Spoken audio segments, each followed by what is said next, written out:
Welcome friends in this edition of e-learning. Today we are going to learn about accounting for fixed assets. This is dealt with by AS10 Accounting Standard 10.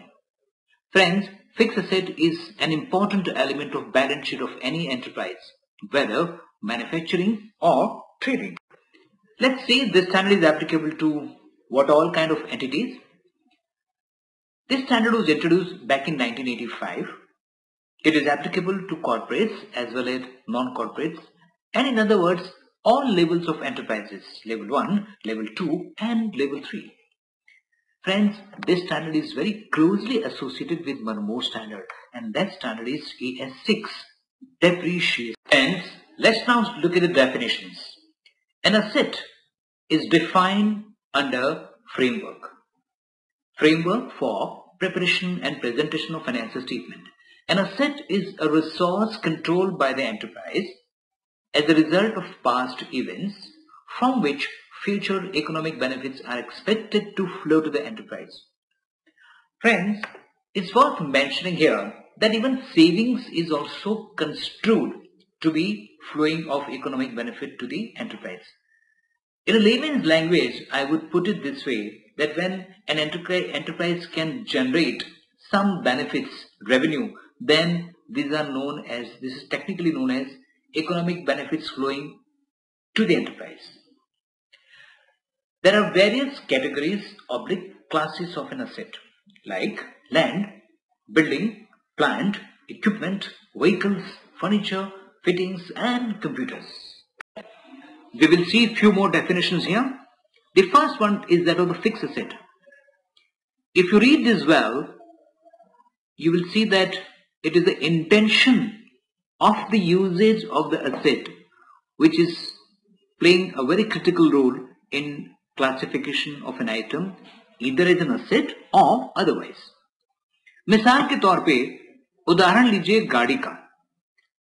A car for a non-car dealer is a fixed asset, but the same car for a car dealer is not a fixed asset, but it is an inventory. So it is a use which is important for classification of an item either as a fixed asset or otherwise. Second definition is that of the fair market value, and we will see that where it is applicable. And the last and very important is the gross book value, or also known as the gross block. It is a historical cost, that is the cost which has been incurred by the entity, or other amount substituted for historical cost in the books of accounts or financial statements. Now this second part is nothing but revaluation. We will see later on how the revaluation is applicable. Now when the gross book value is shown as net of accumulated depreciation and even to some extent the impairment losses, then it is known as net book value. So now we can summarize: gross book value minus depreciation or impairment losses is known as net book value. Now we'll see that this standard is applicable or not applicable to which types of categories of fixed assets. These are all assets, no denying, but this standard specifically removes it out of the application of this standard. In other words, it is known as a scoping out of the standard, like forest, plantation and similar regenerative natural resources. In this case, the agriculture standard is applicable. Vesting assets like mineral rights, expenditure on exploration again are out of the purview of this standard. Again, expenditure on real estate development and livestock are not covered. So though they may be standards, but they are not covered by AS10. This standard also does not deal with depreciation, government grants and leasing rights. Now let's talk about the standby equipment. These are the types of the equipment which are normally being bought and kept aside to be used in case of emergency. These are kind of the parts which normally take longer time for the delivery. In other words, technically the lead time is longer. Now they are also normally capitalized even if they are not used. Mind you well, it is very important because as the word indicates, they are not being used but they are kept as a buffer, as a standby. They are also known sometimes as an insurance plans. So friends, be careful to capitalize standby equipment. Friends, in this slide we will see the accounting treatment of spare parts. Now whether these spare parts are to be expensed out or capitalized. When they are expensed out, naturally they are not capitalized. And naturally when they are capitalized, they are not expensed out in the year of acquisition. Let's see what is the dividing line. The dividing line for expensing out and capitalization is if the parts are major or it can be used exclusively for a particular machine or an equipment, then they are to be capitalized, otherwise not.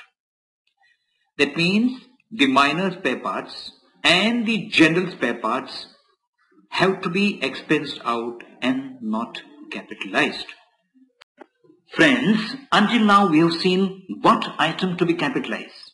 Now the question arises, do you need to capitalize whatever you spend to acquire the asset? For example, when you import an equipment, you need to spend, besides the purchase price, the cost, insurance, freight, and some duties. Part of these duties are adjustable oblique refundable against your future liabilities. But part of are not refundable oblique not adjustable.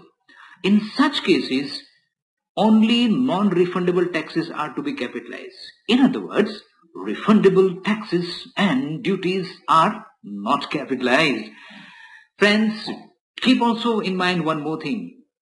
This all sigma is to be shown net of discounts and rebates. Now come to your right side.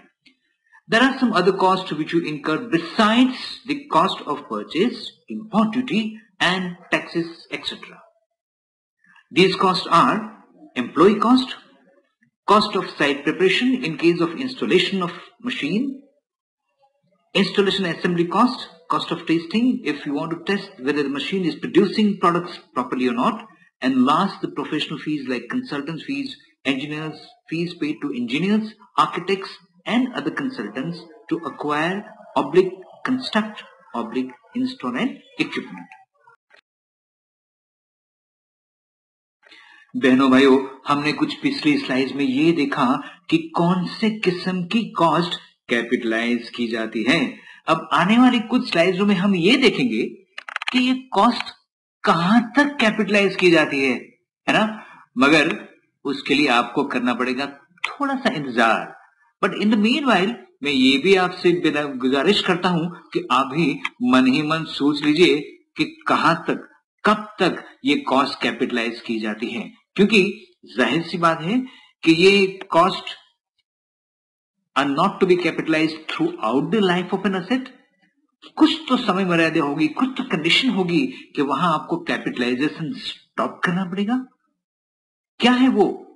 मन ही मन में आप भी सोचिए, फिक्र मत कीजिए, मैं हूं ना, मैं आपको उत्तर जरूर दूंगा. बट आप भी थोड़ी कुछ मेंटल एक्सरसाइज कीजिए, अपने दिमाग को थोड़ी कसरत दीजिए. Yes, in earlier slides we have seen that certain costs can be capitalized, of course, subject to some time limit and other conditions. But in these slides we will see that certain costs are never capitalized, like admin cost and other general overheads.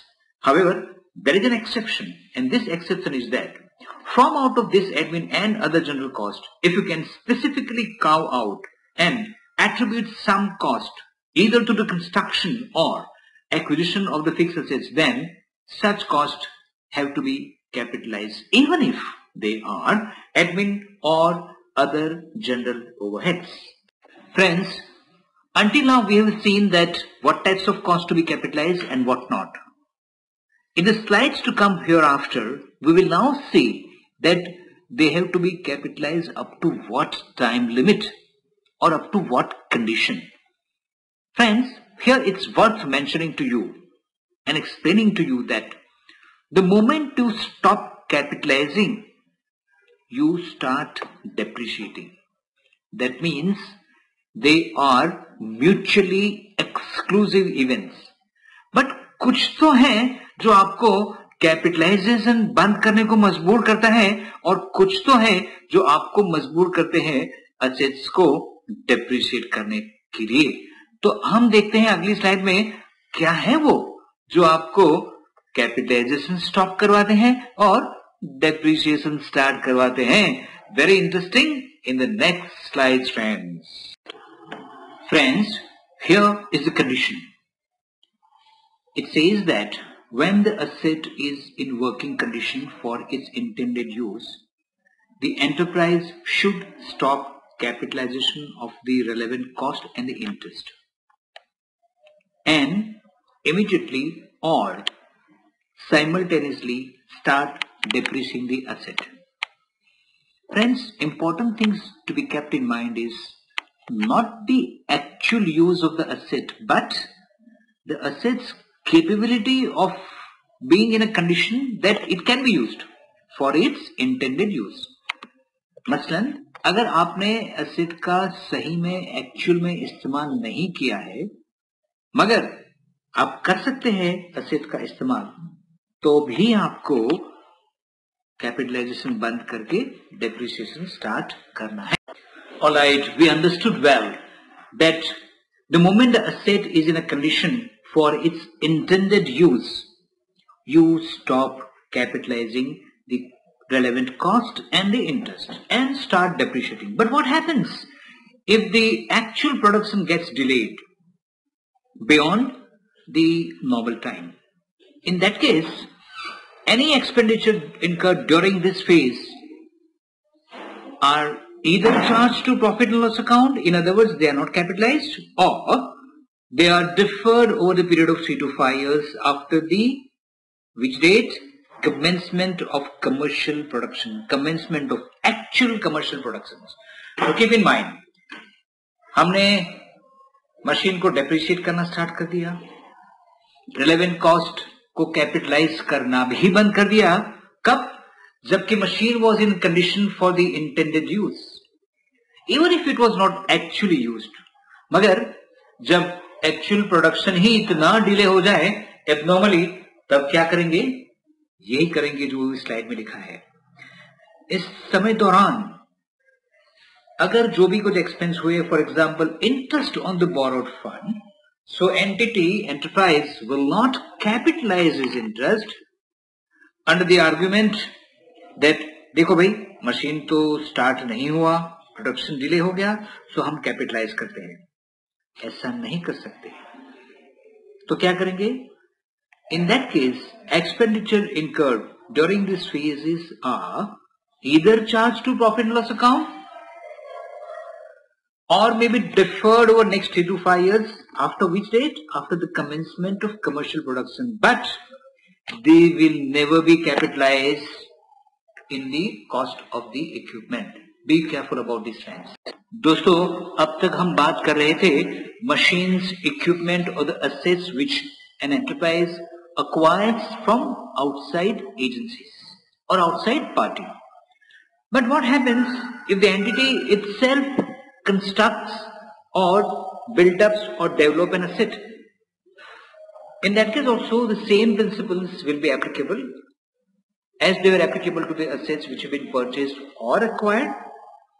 सिर्फ एक ही बात का ख्याल रखना है आपको कि any internal profits, any profits built in by one department to another department should be eliminated and such profits should not be capitalized.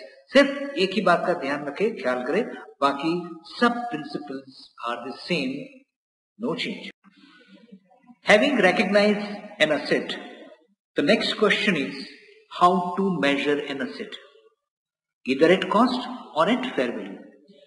By and large, the assets are recognized at cost only. In other words, initial recognition of an asset is normally at cost. कुछ ऐसी घटनाएं होती है, there are some abnormal conditions in which the assets are not recognized at cost but other than cost. What is other than cost? Fair value. Now, under what circumstances an asset is recognized at cost? It is number 1, here. Normally the assets are acquired in cash or in exchange of monetary assets. At that point of time, they are recognized at cost. But when the assets are acquired in exchange of non-monetary assets or combination of non-monetary asset and monetary asset, at that point of time, the assets are not recognized at cost but other than cost. Now, what is other than cost? Again, to repeat, fair value. Friends, by now I'm sure you must be sure that when the assets are acquired in exchange of cash or monetary assets, they are initially recognized at the cost. And when they are acquired in exchange of non-monetary assets, they are measured initially at the fair value. Now the main question which arises here is fair value of which asset? The asset given up or the fair value of the asset received? In that case, it says that normally the assets are to be initially measured at the fair value of the consideration given. That means of the fair value of the assets given up. Or if the fair value of the assets acquired is more clearly evident, in that case, they are to be initially measured at the fair value of the assets received by the entity. So in other words, we can summarize that either at the fair value of the assets given up or the assets acquired, whichever's fair value can be clearly and more reliably established. Here is a small example wherein there is a software company and this company acquires or buys computers from its vendor. Now the vendors say that to the software company, can you develop one specific software for my company? Now software company says, भाई आज तक हमने ऐसा software नहीं बनाया, अब उसमें कितनी मेरी लागत होगी, कितने मैन आवर्स हो गए, मुझे कुछ नहीं पता. So I have not been able to arrive at some specific amount or the valuation of my services. But we certainly want to buy laptop from you. So in that case, the vendor agrees to give 2 laptops to the software company in consideration of the whatever software is developed by that company for the computer supplier. In this case, at what amount these 2 laptops will be recognized initially and measured by the entity? It's very clear. At the fair value of the assets received by the entity. Why? Because fair value of software was difficult to be measured, whereas the fair value of the computer received is very clearly measurable and evident. Hence, the software company will recognize initially the laptops or computers at the fair value of these computers. In other words, the market price.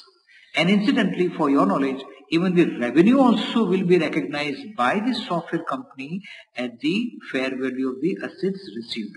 Why? Because it is more clearly and reliably be measured.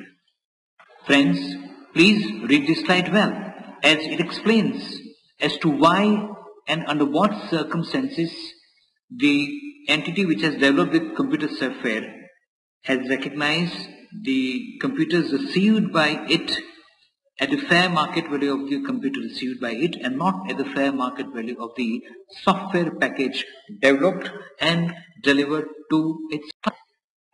Now here is the example or the case where the assets are acquired in exchange of non-monetary assets, but they are of the similar nature. That means computer के सामने computer, machine के सामने machine, or and so on and so forth. In the earlier example, it was the exchange, non-monetary exchange, no denying, but the assets were of the different or dissimilar nature. Here in this case, when the assets are of the similar nature, then the assets acquired, assets received purchased are recorded at the net book value of the assets given up, plus by any chance some adjustment for the cash given or received. For example, if a company buys computer in exchange of computers and also pays say 20,000 rupees per computer, in that case the computers received by it will be recognized initially at the net book value of the computers given by the enterprise plus 25,000. Now what is net book value? Do you recollect the definitions given in the very few first slides? The gross book value minus depreciation minus impairment losses is known as the net book. Friends, here is a third possibility. First was exchange of assets for non-monetary assets. Second, exchange of assets for non-monetary assets but of a similar nature. And now the third is exchange of assets against shares and securities. In such cases, the assets acquired or purchased is recorded at the fair market value of the assets acquired or the fair market value of the shares and securities, whichever can be measured reliably. What happens when an enterprise buys more than one asset for one lump sum single consideration? In this case, the apportionment of the cost for each asset is to be done on the fair value, and again that is to be determined by some competent valuer. Friends, after initial measurement and recognition, there is subsequent measurement and subsequent recognition. In other words, it also means the measurement at every balance sheet date. In this case, there are two models, A, cost, B, revaluation. An entity may have various classes of assets like land, building, plant, equipment, furniture, fixtures, etc. It can have different models for different classes. I repeat, it can have different models for different classes, but within the same class, it has to apply the same model to all the items in that class. Maslan, an entity can have revaluation model for land, but cost for the equipment, again revaluation for building and cost for computers. This is permissible.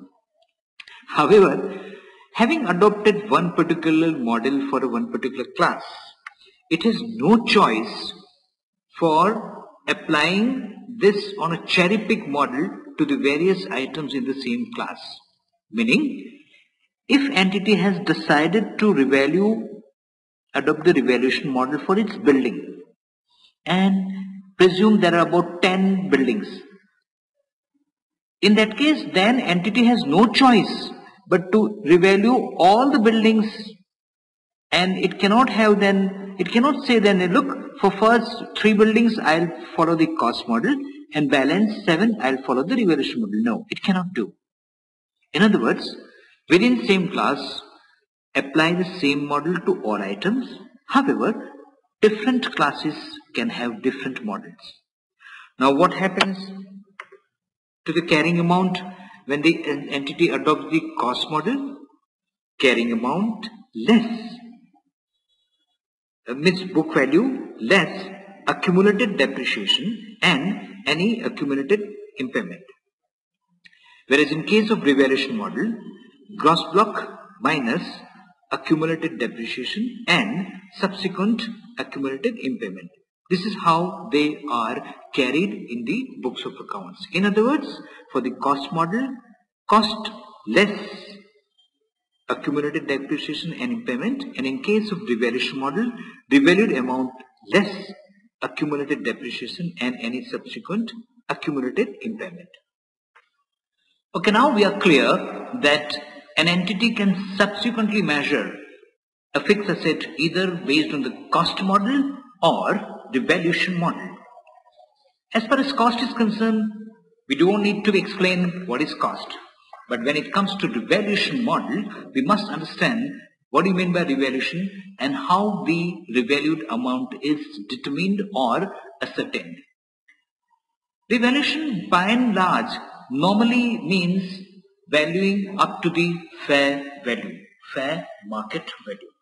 Now, who decides? The standard says that it should be decided either by an appraisal by the competent valuer or by indexation or with reference to the current price. So these are the three various ways and modes wherein an entity determines the revalued amount. Or in other words, entity determine the revalued amount of the fixed assets when it follows the revaluation model. Friends, once an entity determines the revalued amount, the next question is how to account for this revaluation. In other words, how the revaluation is accounted in the books of accounts. क्योंकि जाहिर सी बात है कि अगर entity और enterprise अब तक cost model पे अकाउंटिंग करते थे and now there is a revaluation, then how to account for this revaluation amount. There are two methods. One is to increase the gross amount, gross blocks and accumulated depreciation, which ultimately gets the net block at a desired level of the amount. And second is just change the net block. Now how?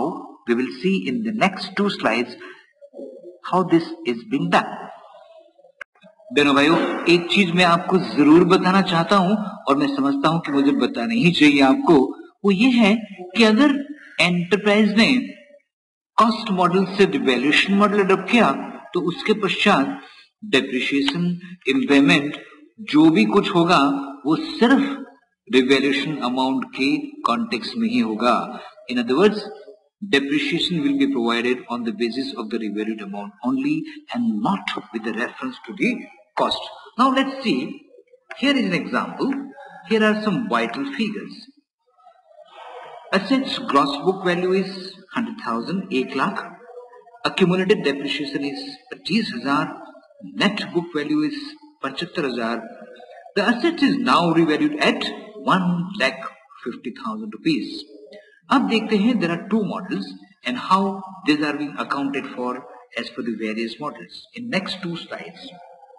Friends, let us now consider the alternate one in which an entity proportionately restates gross value and accumulated depreciation in such a manner that ultimately it gets the net value at the desired revalued amount.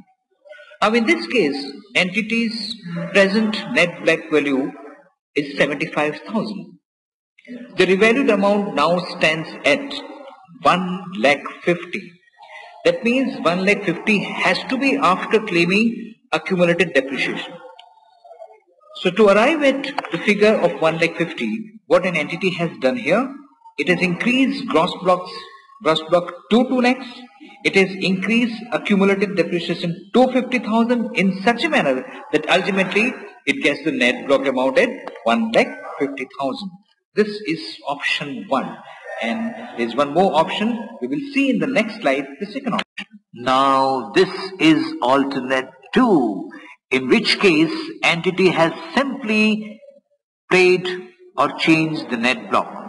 What they have done, you can see in this case, accumulated depreciation has been deleted, eliminated altogether.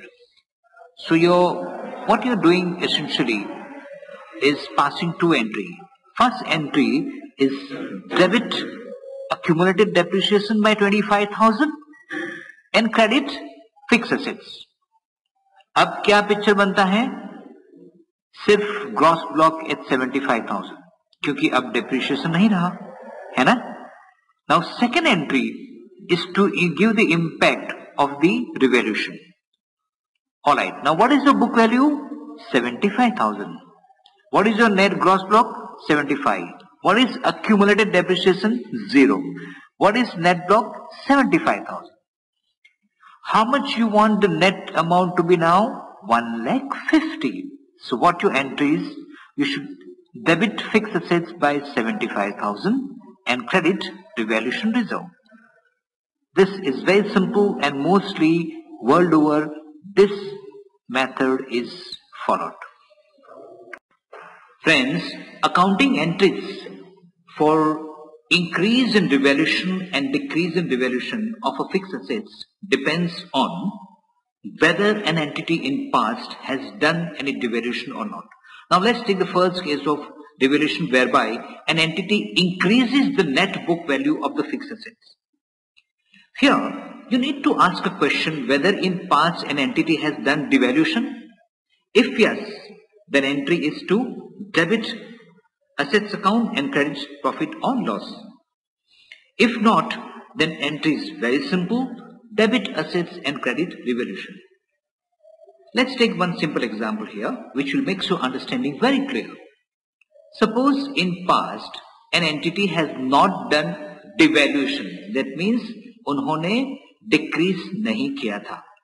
In that case the entry is, for example, an entity increases the revaluation up by 3 lakhs. In that case the entry is assets account debit to revaluation straight 3 lakhs rupees. Very simple case, no complications. But if an entity had done some devaluation in past, then what happens? Then to the tune of earlier devaluation, an entity should credit profit or loss account and balance if any should be credited to revaluation reserve. अब देखिए एक example लेते हैं. Entity ने valuation में बढ़ोतरी की by 3 lakhs. It revalued the asset up by 3 lakhs. In past, it has done the devaluation to the tune of 1 lakh. Asset account debit 3 lakhs, profit and loss 1 lakh, credit and again credit devaluation reserve by 2 lakhs.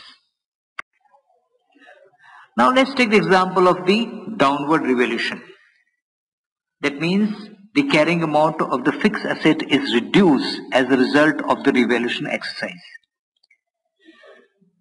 Here also, accounting entries will depend on whether in past was there upward revaluation or not. If no upward revaluation, entry is very simple, debit profit and loss account and credit asset account. If there was upward revaluation in past, I repeat, if there was upward revaluation in past, in that case the entry should be like this. First, debit or wipe off the balance in the revaluation reserve account of that particular asset, and balance if any remaining will be debited to profit or loss account, and again the credit will go to assets account. Let us take one example. If an entry is devaluing an asset for the first time by 3 lakhs, and importantly, in past there was no upward revaluation, the entry is very simple, debit profit and loss and credit assets account. Now presume that in past there was upward revaluation, and on the date of this devaluation, the balance in devaluation reserve account is 1 lakh. Your entry would look like this. Debit revaluation reserve to the tune of 1 lakh, which is the balance in the revaluation reserve, and what is the balance left over now? 2 lakhs. In that case, you will debit profit and loss account and credit assets account. So now your composite entry looks like this. Debit revaluation reserve 1 lakh, debit profit and loss account 2 lakhs and credit fixed assets account. Friends, let's have a quick recap of revaluation model. To be applied to entire class, no cherry pick model. Then revaluation is to be done on asset by asset basis. If all assets in the category cannot be revalued at the same time, the entity should revalue them in a very systematic and a phased manner, but they have to revalue all of them. No exception, no cherry pick model. Different bases for different categories, but within same categories, same model. Very important. Revaluation is done on asset by asset basis and not on block. Friends, when an entity makes upward revaluation, it has to keep certain things in mind. That the net book value of the assets should not exceed the recoverable amount. What is recoverable amount? We will see in the next slide. In the meanwhile, ask yourself a question. Which standard makes reference of net recoverable amount in terms of impairment of an asset? The answer is, it is addressed by AS28, impairment of. Let's see what is recoverable amount and where it has been mentioned or referred to. It is referred to as 28, impairment of asset. RA is higher of assets net selling price and its value in use. Value in use is the entity or the enterprise specific value, is the present value of the estimated future cash flows expected to arise from the continuous use of an asset and from the disposal at the time of the useful life. Now what happens, friends, when the carrying amount exceeds the recoverable amount? In other words, मान लो अगर आप कोई asset बेचने जाते हैं तो वो आपको मिलेगा मिसाल के तौर पे सिर्फ 2 lakh. Alright? And if the carrying amount or the book value of that is say 2,50,000, then what you should do? Then this is the case of impairment of an asset. Because impairment of asset standard says that an asset should not be carried more than recoverable amount in the books of accounts. So be careful, कहीं ऐसा ना हो जाए कि as a result of revaluation an entity has to later on or immediately do the impairment. When this such situation arises, when as a result of upward revaluation, if the net book value of an asset exceeds recoverable amount, at that point of time entity will have to do impairment assets. So be careful to see that net carrying amount, net block value should not exceed the revaluation amount, should not exceed the recoverable amount as a result of upward revaluation. Let us, friends, now also see the further treatment of assets which have been retired from the active use. Items of the fixed assets that have been retired from the active use and held for sale are restated at lower of the net book value and net realizable value, or I would say even net recoverable amount.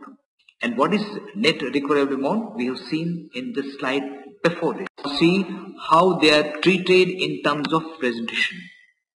Assets which have been retired from the active use and held for sale are presented shown separately in the financial statements. And very important, when they are remeasured, any expected loss is recognized immediately as a matter of prudence and debited immediately in the profit and loss account. However, no expected gains are recognized. So be careful and see that expected losses are recognized but not the expected profit. Now let's see the accounting treatment when an asset is disposed of. Technically it is known as de-recognition of an asset. Recognition means to bring it to the books of accounts. De-recognition means to remove from the books of accounts. So when an asset is disposed of, usko becha jata hai, when it is sold off, it is eliminated from the books of accounts. It is known as the de-recognition. Friends, जाहिर बात है कि कोई भी assets कभी भी exactly book value पे तो नहीं बिकेगा. So there are chances of either a gain or losses on de-recognition, on disposal of an asset. Now how these losses and gains are treated or accounted for depends on whether an entity has been following the cost model or the valuation model. Friends, एक बात ध्यान रखें कि अगर एकदम technical भाषा में बताऊं तो आपको ये कहूं कि when an entity does not expect any economic resources to flow into the entity, it de-recognizes an asset. सीधी सी बात है. That means asset अगर काम का नहीं रहा तो उससे बुक से culti.com किया जाना चाहिए. And technically this is known as de-recognition of an asset. Gain or loss on disposal of fixed assets depend on which model is followed by the entity. If an entity follows cost model, accounting entries are very plain and simple. Gains are recognized in profit and loss, and losses are debited to profit and loss. No issues. However, the treatment of gains and losses on disposal varies when an entity follows the revaluation model. Here also, if an entity makes the profit or gain, in that case the gain is credited to profit or loss account, and loss is generally charged to profit and loss, except to the extent of unutilized reserve. That loss is first adjusted against that reserve. For example, if an entity sells an asset and it follows the revaluation model and it also makes a loss of say 3 lakhs rupees, at that point in time, for that particular asset, there is a revaluation reserve credit to the tune of 1 lakh. In that case, first 1 lakh will be adjusted, appropriated and debited to the revaluation reserve, and balance 2 lakhs will be debited to profit and loss account. That's what the standard means to say. Assets acquired under hire purchase are still recognized as an asset in the books of accounts of an enterprise, even if they are not legally owned by the entity. Thus, regardless of ownership, they are treated as an asset either at the cash value if readily available, or if not, then by using an appropriate interest rate, they are measured at the present value of the hire purchase installments. And don't forget to mention this fact that these assets are under hire purchase and not owned fully by the enterprise. Friends, accounting for component is dealt with by AS 6. However, it is worth mentioning some passing reference at this point in time. In a nutshell, I'll tell you what actually is meant for accounting for component. In this case, AS 6 gives an option to an entity. Rather, it says an entity may. It doesn't say entity shall or entity must. It says that if you can hypothetically divide on paper a particular plant or an equipment or a fixed asset into various components. Now what these components are? This component must be separately identified and physically separable, and at the same time an estimate can be made of their useful life. In that case, the standard expects that at least on paper you divide this one single unit of fixed asset into various parts, various components, assign them some cost, appropriate cost, and depreciate them according to their useful life. So in fact there could be one equipment, but on paper this equipment will be divided or segmented, bifurcated into say 3 parts. Machine A part A1, machine A part A2 and part A3. And all these parts will be depreciated at a separate rate rather than applying one single rate to entire one equipment. Here is an example of how the component accounting is done. Aircraft is a simple and the leading example of component accounting. If you see the aircraft, then from the perspective of component accounting, it can be divided into three parts: landing gears, airframe, and engine.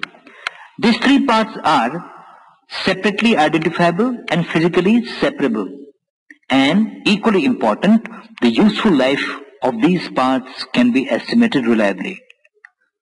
Now दोस्तों plane तो एक ही है, but on paper entity ने क्या किया? It has divided this plane into three parts: A. landing gears, B. airframe, C. engine.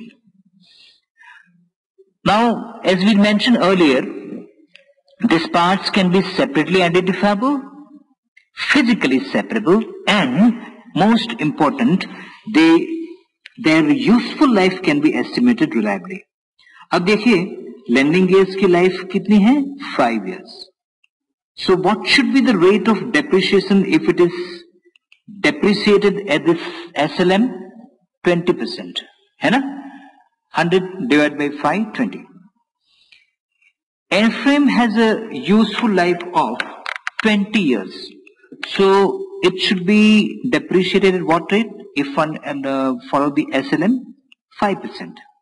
An engine has a useful life of 10 years. So in that case, for engine, your rate of depreciation has to be 10%. Now this happens when an entity follows the component accounting, which is, again, let me mention, not mandatory but optional. What happens if an entity does not follow component accounting? In that case, do you think all this segregation will be done into three parts, like landing gear, airframe, engines, etc.? No. In that case, entity will depreciate this plane at straight 10%. What is the impact on the under depreciation and the over depreciation? अब देखिए, entity सिर्फ 10% पे depreciate करती है entire plane को. So in that case, landing gears are under depreciated. Airframe is over depreciated. Instead of 5%, it is depreciated at 10%. And only engine are adequately depreciated. So this is the impact of component accounting, and which is a very sensible and a very rational method. However, it involves the nitty-gritty of dividing, bisecting the cost and the component of the particular machine or the particular equipment.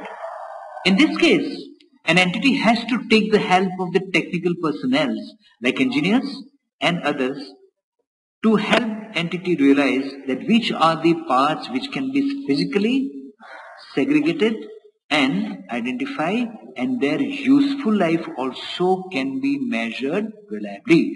Friends, this mark end of AS10. दोस्तों, जाने से पहले एक हिदायत देना चाहता हूं कि please do read framework and accounting standards, bare standard. हमने देखा है कि students, they do not read framework, they do not read the standards, they simply resort to shortcuts. Coaching class या कहां से भी जो उनको जो नोट्स मिलती है सिर्फ वही मगअप करते हैं. They don't bother to glance to the bare standard even once. Try करके देखिए, आजमाइश करके देखिए, and see how it adds to the value, to your knowledge. We are studying not just for passing exams. We are studying to face the world, to face the accounting, to do the accounting in practice in future. And at that point in time, this mugging will not help you. But if you have read documents, standards, then it will really enhance your understanding and make you a real chartered accountant in future. Friends, I wish you all the best, and once again repeat and reiterate and emphasize the need to read framework at least once. All the best to you. God bless you.